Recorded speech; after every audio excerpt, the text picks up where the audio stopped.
Арма қадірлі көрермен, бұл Бөкей подкаст. Сіздермен бірге мен Талғатжан Мұхаммедбекұлы және менің әріптесім Дильназ Қапор. Армысыздар ардақты ағайын. Бүгінгі подкастымыздың кезекті қонағы айтыскер ақын Серік Қуанған. Қош келдіңіз. Қал жағдайыңыз қалай? Шүкір, жақсы. Армысыздар, құрметті Бөкей подкастының көрермендері. Мынау қасиетті шаңырақта сіздермен жүздескенімізге қуаныштымыз. Енді сізге қойыр алғашқы сауалымыз, енді айтыс қазақтың күніден келе жатқан мәдени мұрасы. Бұрынғы мен қазіргі айтыстың қандай айырмашылығы бар? Енді айтыс жалпы қазақтың қанына біткен мынау ақсүйек өнер дейміз. Осы бұрынғы мынау сахарадан сахнаға шыққан өнер дейміз. Айырмашылық дегенде бір аса мынау не тұрғыдан айтыстың басты миссиясы тұрғысынан айырмашылық жоқ. Жалпы айтыстың әдеби тұрғыдан алған кезде, көркемдік тұрғыдан алған кезде, оның сыртында жаңағы жалпы мынау халыққа жеткізу, ақындық шеберлік тұрғыдан алған кезде сәл енді даму бар шығар, өйткені заманның ағымына сай кез келген зат, кез келген дүние даму үстінде ғой. Сол себепті біз айтысты да дамыды деп есептейміз. Енді бұрынғы ақындарымыз, ол жаңағы бұрынғы ақындарымыздың бір кереметтей ой айтпады, немесе осал болды деген сөз емес. Өлең құрау, өлеңнің жаңағы ауқымдылығы, немесе жаңағы шумақтың, ұйқастардың тығыздылығы, ұйқастың жаңағы мынау тасқа қаққан шегедей бір тамаша бір-біріне қабысып шығуына келген кезде даму бар әрине. Енді қазіргі мынау тәуелсіздік жылдарындағы айтыс, қазір енді мынау үлкен ағаларымыз, әдеби сыншылар айтып жатыр, қазір айтыстың өзі өлеңдік әдеби несі, көркемдік деңгейі поэзияның деңгейімен қатарлас келетін тұратын жағдайға келді деп. Ол жаңағы біздің дамуды байқатады. Демек бұрын ондай болмаған ғой, ондай болмағанда бұрынғы ақындар енді бұл табиғи ақындар ғой.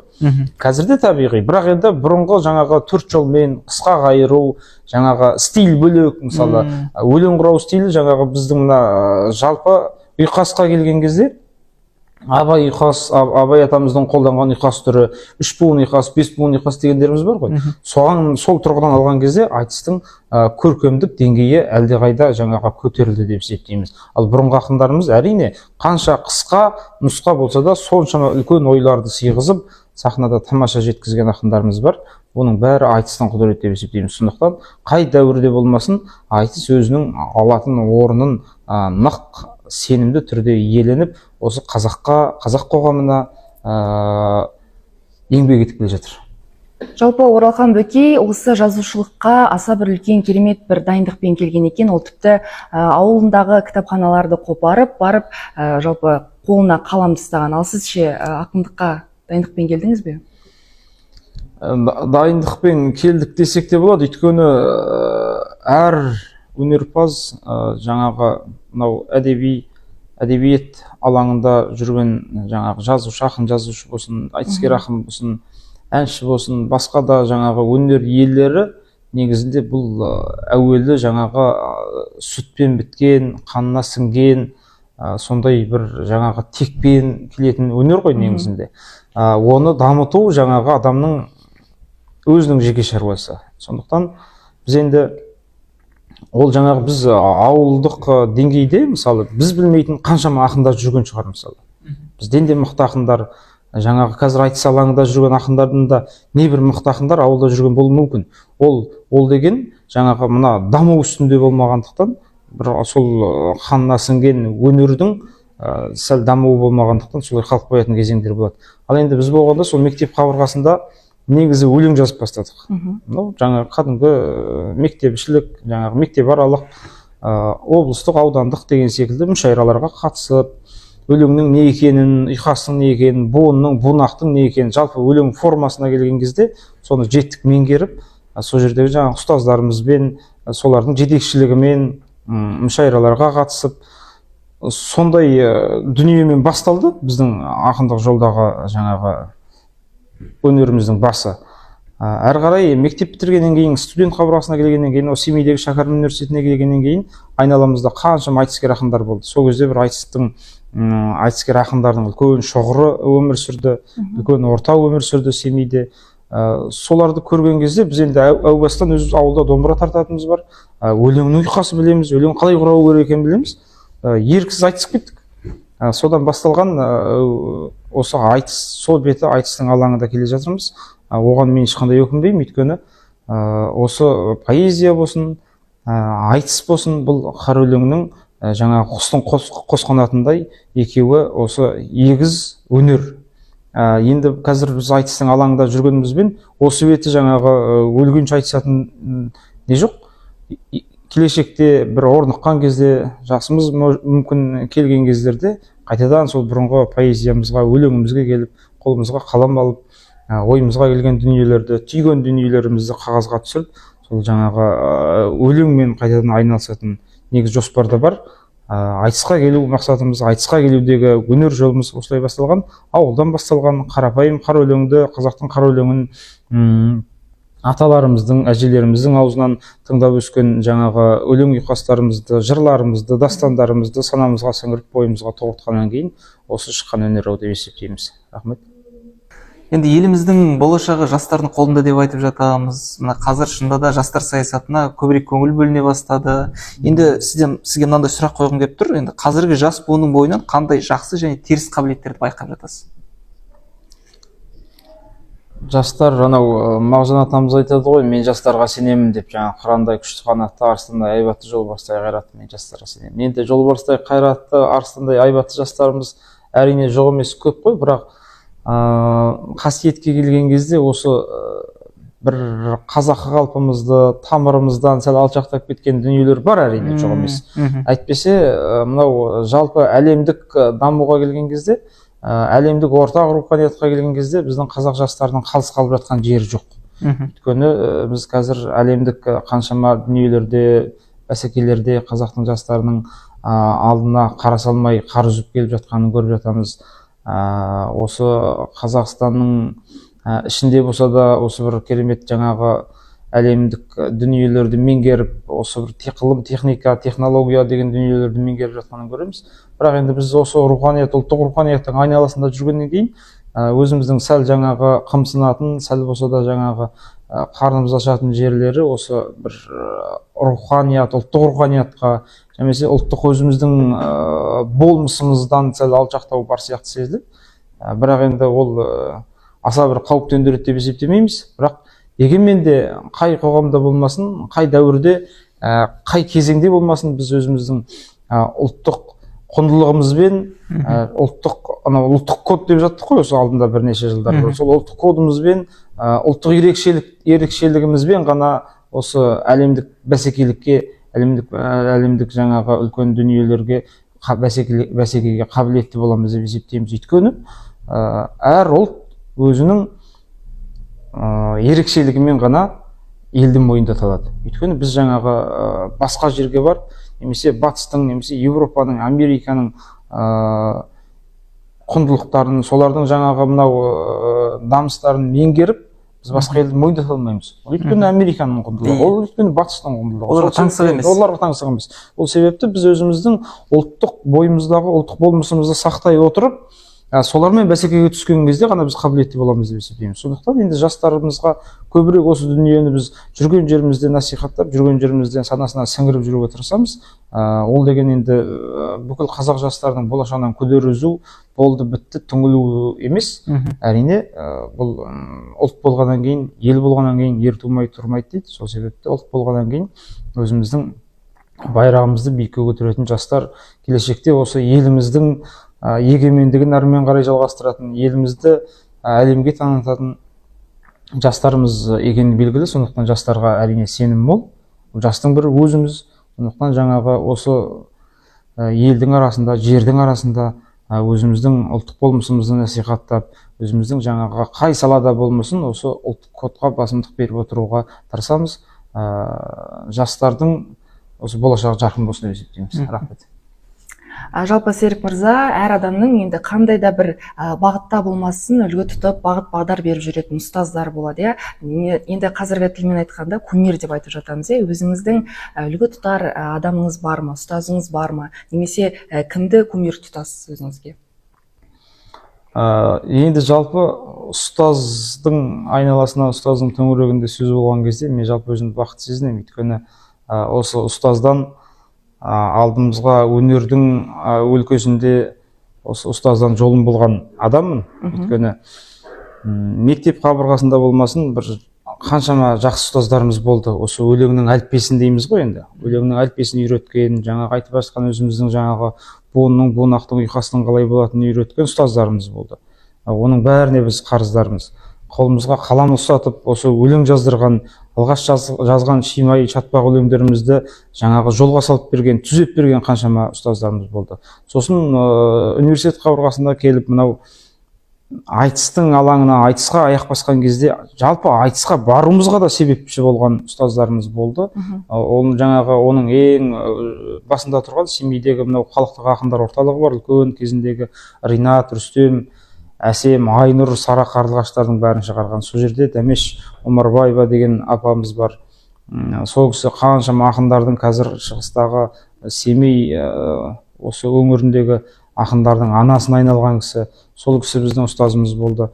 Жалпы мені айтысқа жетелеп барған университетте сол кезде өзі 3-ші курстың студенті, мен 1-ші курсқа келген кезде Ерлан Дәулетұлы деген ақын, қазір енді бірге айтыстарды айтысып жүрміз, бірақ ол кісі сол мені айтысқа, сен айтысуға қабілетің бар, осы айтысқа қатыс деп жетелеп барған ең әуелгі сол Ерлан Дәулетұлы деген ағамыз. Менің енді ағам, бірақ мен оны ұстазым деп есептеймін. Одан кейін де қаншама мынау Жүрсін Ерман ағамыз жаңағы бүкіл ақындардың ұстазы ғой, бірақ ол кісіде де өзіме ерекше жол сілтеп, айтыстардың алдында, айтыстардан кейін де қаншама ақыл кеңесін аямай жатты. Дәулеткерей Кәбұлы деген ағамыз бар, жаңа қаншама айтыста ақыл кеңесін аямай жүрген.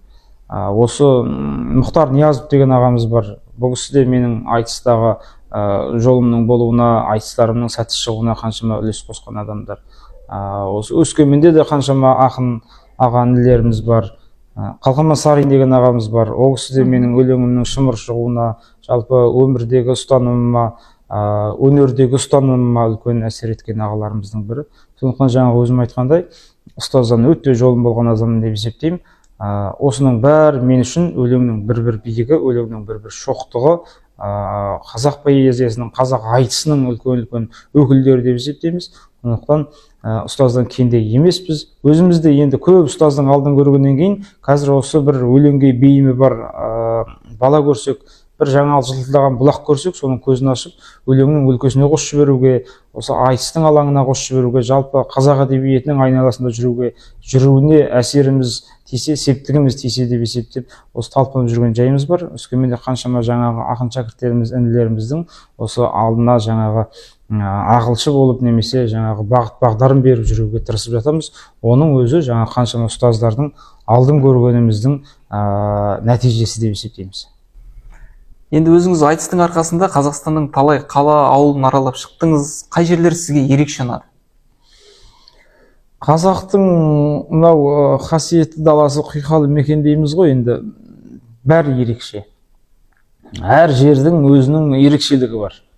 Мысалы біздің шығысымызға, Алтайдың даласына мынау керемет көркем табиғат, сыңғырап аққан бұлағы, ну орманы, қарағайы деген секілді осы халқының бір жаңағы тау мінезділігі керемет жаңағы өзіміздің бойымызға күш қуат береді. Семейге барсаң, мысалы, керемет руханияттың ортасы, кезіндегі Абай жүрген, Шәкәрім жүрген, Мұхтар Әуезов өткен, солардан қалған бір Сарқыншақтың, солардан қалған бір керемет әдеби ортаның шоғыры керемет сол жаңағы ұнайды деген секілді. Анау батыс Атырау, Ақтөбе, Орал, Маңғыстау жаққа барсаңыз, ол жерде жаңағы керемет мынау бір кезіндегі жырдың үлгісі, Абыл Ақтан, Нұрым Қашаған деген мынау жыраулардың, сүгірдің мекені болғандықтан сол бір керемет жыр, күйдің, сосын мынау халқының бір жаңағы кіші жүз ер жүректілігі, соның бәрі керемет бойға әсер сыйлап жатады. Одан бері қарай оңтүстікке, Қызылордаға келгенде кезіндегі Тұрмағамбеттің, Базар жыраудың, тағы да сондай керемет жыраулардың, ол жерде жырдың мекені ғой енді. Сырға келсең жыршымын деме дейді. Сол себепті ол да керемет ұнайды. Мысалы, сырға барған кезде кез келген жерде мысалы жыр айтқызып, айтыстың ортасында жаңағы інілеріміз, ағаларымыз шығып жыр жырлап жатады. Оның бәрі керемет ұнайды. Сен түрмен атайын дейсіз. Сен түрмен атайын. Мынау өлең сөздің құдіреті қонған өлке деп есептеймін өзім сыр бойын. Өйткені айтыстың да қазір алдын бермей жүрген, ағалап жүрген жүйріктер осы сырдың бойынан шығып жатады. Оның өзі кезіндегі жаңағы сөздің киесі қонған өңір ғой енді. солтүстіктің өзінің ерекшелігі бар. Мысалы кезіндегі мағжандардың, ахметтердің, міржақыптардың мекені, оның бәрін жаңағы барған кезде соны бір көзімізбен көріп, бойымызбен сезінген кезде жаңағы түсініп жатамыз. Сондықтан қазақтың әр өңірінің өзінің ерекшелігі бар. Бірақ өзіңнің жүрген жеріңе, туған жеріңе, тұрған жеріңе ештеңе жетпейді. Біз үшін Алтай биік, Алтай асқақ, бірақ қазақтың әр даласы өзінің өзіндік ерекшелігімен киелі, құнды, құдіретті деп есептейміз. Жалпы енді ақындық ол туа бітетін өнер деп жатады. Енді осы тұста сізге сұрақ, сіз осы пікірмен келісесіз бе? Әрине, бұл енді ақындық деген туа бітпесе, жалпы жаңағы айттық қой, қаннан даритын, атадан даритын, атаның қанымен, ананың сүтімен даритын бойына бітетін өнер. Бұл Құдайдан берілмеген дүние болатын болса, бұны қолдан ақын жасап шығару мүмкін емес. Оған мен үзілді-кесілді қарсымын. Өйткені мен емес, бүкіл жаңағы айтыстың алаңында жүрген адамдарда, жалпы қоғам оны жақсы біледі деп есептеймін. Өйткені енді спортты, басқа бірдеңені жаңағы жаттығумен, сол еңбектенумен, тер төгумен дамытуға болатын шығар. Ақындықты да осы кітап оқумен, басқа да дүниелермен дамыту керек. Бірақ ар жағында түптің түбінде өзің қаныңда, бойыңда осы Құдайдан берілген, анаңның сүтімен дарыған бір ақындық қасиет болмайтын болса, бұл жаңағы тектіден текті туады, тектілік тұқым қуады деп қазақ бекер айтпайды. Бұл да сол сияқты, ақындық та сол секілді аталарымыздың бойындағы мысалы ақындық осы біздің бойымызға дарып жатады. Сондықтан біз енді қазір қай ақынның арғы атасын алып қарасаң, бір атасында немесе әкесінде, немесе әкесінің әкесінде, немесе нағашы жұртында үлкен осы ақындар кездесіп жатады. Ол жаңағы тектіден текті туады, жаңағы ақынның ақынға дарыған, ақыннан ақынға дарыған өнер екені белгілі болады. Сондықтан екі бастан ол міндетті түрде бойына дарыған өнер болу керек. Ал енді кітап жайлы әңгіме қозғасақ, кітапты жиі оқисыз ба? Соңғы оқыған кітабыңыз қандай? Кітап білім бұлағы деп жатады, сондықтан кітап оқымаса болмайды. Біз енді осы айтыста жүрген ақындар негізінде кітапты көп оқу керек деп есептеймін. Көп оқитын да шығар. Өйткені жаңағы біздің ақындарымыз осы қай жерде жүрмесін кітап ұстап жүреді. Өйткені біз қазақ тарихын, әдебиет тарихын, мынау жаңағы мақал мәтелдерді, айтыстың жалпы тарихын, соның бәрін, айтыста не айтылды, бұрынғы айтыстарда не айтылды, оның алдындағы айтыстарда не айтылды, жыраулар поэзиясы деген секілді дүниелерді жетік меңгеріп барып, жаңағы ақындық шеберлікті шыңдау, ойдың ұтқырлығын, үлкен ойды қысқа өлеңге сыйдыру деген секілді дүниелер осы кітап оқумен келіп жатады. Сондықтан әрине кітапты көп оқимыз. Енді жаңағы бас алмай бір бүйтіп кітап оқып жатуға қазір өзі уақытта мұрша бермей жатады ғой, бірақ қолымыз қалт еткен кезде уақыт табуға тырысамыз дейсіз ғой. Табуға осы кешке жақын жоқ дегенде бір сағат кітап қарап, немесе жаңағы бір күндер уақытымыз болмай қалса, ертесінде міндетті түрде кітап қарап деген сияқты. Енді соңғы оқыған кітабыңыз дегенде, мен өзім мына бір кітапты басынан аяғына дейін міне осы мен соңғы оқып жатқан кітабым деп өйтіп ондай қалыптаспаған. Арасынан бір романды бастасам, арасынан мысалы бір поэзия кітаптардан бірнеше беттерін оқып, немесе басқа бір қысқаша әңгімелерді арасында қосып оқып қоямын. Өзіңіз сондай 2-3 кітап қатар оқисыз? Сондай қалыптасқан. Енді өзі үйде жеке кітапханам бар. Сол жерден сөреде тұрған. Оны былай сұрайықшы, соңғы оқыған кітаптардың ішінен соңғы ұнаған кітап қандай? Желқайық деген роман оқыдым. Мына кімнің былтыр мәдениет емес, мемлекеттік сыйлық алды ғой, Тұрысбек Сәукетай деген ағамыздың. Сол Желқайық деген үлкен романы бар екен. Соны оқып бітірдім, өте тамаша, жақсы ұнады. Жалпы оқуға кеңес беремін. Жалпы ойы, сол кездегі, сол кезеңдегі қоғамның көрінісін айқын, айшықты бейнелеген туынды деп есептеймін. Оның сыртында енді мынау Дулат Исабеков ағамыздың қаншама шығармаларын оқып жатырмыз. Осы жақында бір Астанадан бір 30 кітап келді, жас авторлардың. Осы жас қазақ әдебиетіндегі жас авторлар, ақындар, поэзия, проза кітаптар. Соны да ақырындап бастап оқып жатырмыз. Кітапты оқып тұрған дұрыс деп есептеймін, өзімізде оқып тұрамыз. Енді кітап жайлы әңгіме өрбіт біткеннен кейін қазір біз Оралхан Бөкей атындағы руханият ошағында отырмыз. Енді Алтайдың Кербұғысы атанған жазушы туралы сөз қозғамай кетуіміз орынсыз болар. Жалпы өзіңіздің Оралхан Бөкейдің шығармашылығы, қаламгерлік шеберлігі жайлы ойыңыз қандай? Оралхан Бөкей атамыз енді бұл кісі біздің бір бағалауымызға зәру адам емес, бірақ өзіміздің ойымызды жеткізуге міндеттіміз. Оралхан Бөкейді бүкіл қазақ әдебиеті, бүкіл әлемдегі қазақ әдебиеті, жалпы сол кездегі қазақ руханиятының өкілдері толығымен мойындаған, көзі тірісінде мойындата білген бірден бір жазушы деп есептейміз. Өйткені сонау Алтайдың ауылынан шығып, Алматыдағы әдеби ортаны мойындатып, сол жерде үлкен қызметтер атқарып, көз тірісінде мемлекеттік сыйлықтың иегері атанған бірден бір өте дарынды, өте қаламы қарымды жазушы деп есептейміз. Өйткені Оралхан ағамыздың қаламынан туындаған туындылар әлі күнге дейін өзекті, әлі күнге дейін осы жастардың басына жастап оқитын, әлі күнге дейін қолынан түспейтін тамаша туындыларын біз айта аламыз. Мынау Атаукере болсын, Кербұғы деген кітабы болсын, қаншама жаңағы қысқа әңгімелері болсын, бұның бәрі қазақ қоғамындағы көріністі, қазақтың тұрмысындағы, қарапайым тұрмыстағы көріністі айшықты бейнелеген тамаша көркем туындылар.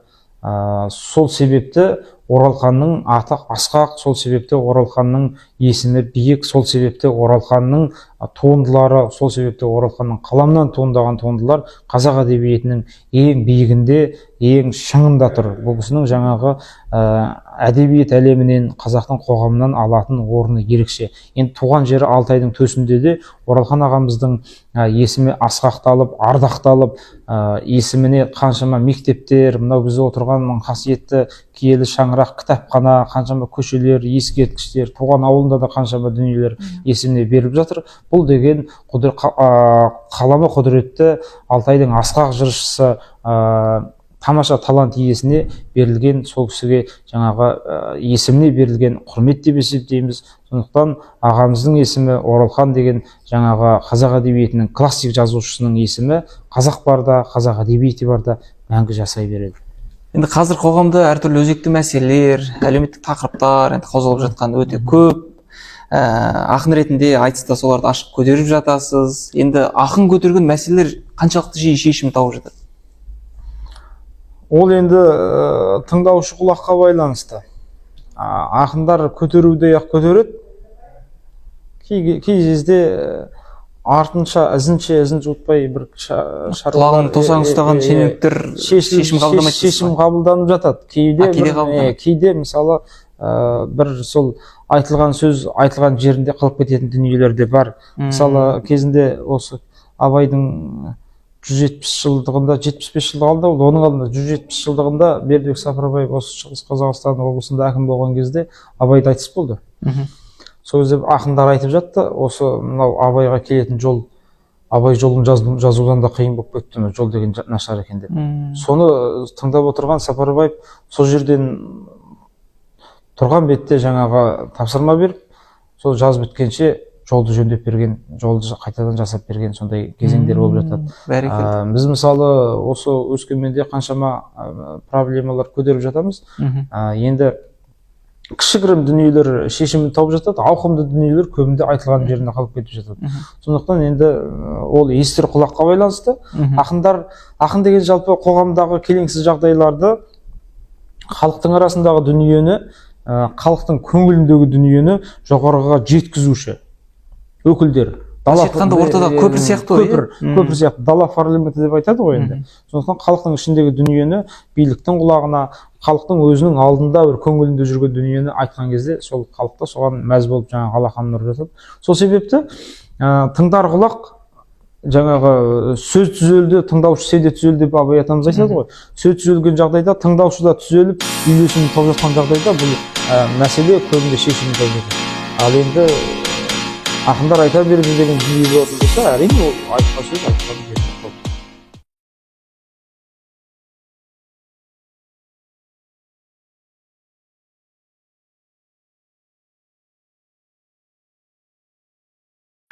Бөкей подкастқа келіп қонақ болғаныңыз үшін сізге мың алғыс, шығармашылық табыстар тілейміз. Сізге көп рахмет. Енді сүбелі әңгіме болды деп ойлаймын. Әртүрлі тақырып сұрақтар қойдық, жақсы жауап бердіңіз. Енді ел алдында жарқырап жүре беріңіз, сәттілік тілейміз. Қадірлі көрермен, осымен Бөкей подкасттың кезекті шығарылымы аяқталды. Аман сау болыңыздар.